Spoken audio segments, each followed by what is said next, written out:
ka na masasaktan pa. Sa'yo'y paalam na, paalam na. Iniisip ko kung bakit naging ganito. Baka tulog ang Diyos kaya nangyayari ito. Kung sino pa ang may mabuting kalooban, ba't yun ang kinukuha nala na biglaan? Katanungan sa aking isipan, hanggang ngayon wala pa rin tong kasagutan. Hindi malaman kung ba't kailangan isakit sa amin ang ika'y mamaalam. Ngunit ramdam ko ang mga paghihirap mo. Alam kong di madali mga pinagdaanan mo. May malaking rason kung ba't nangyayari ito. Mahirap tanggapin pero masaya na ako.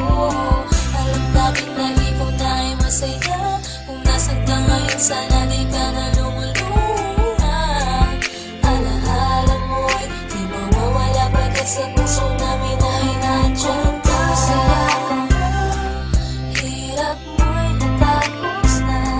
Sana'y maligaya ka ngayon sa piling na.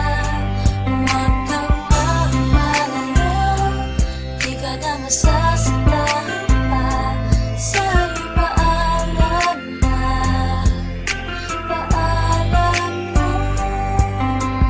Sa tuwing maaalala ka, di ko malimutan ang dinanas mong mga hirap at pasakit na iyong nadama.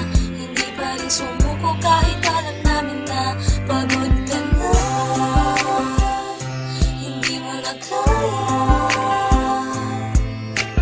tuloy pa rin ang pag-asa na gagaling ka't liligaya. Ngunit ramdam ko ang mga paghihirap mo. Alam kong di madali mga pinagdaanan mo. May malaking rason kung ba't nangyayari ito. Mahirap tanggapin pero masaya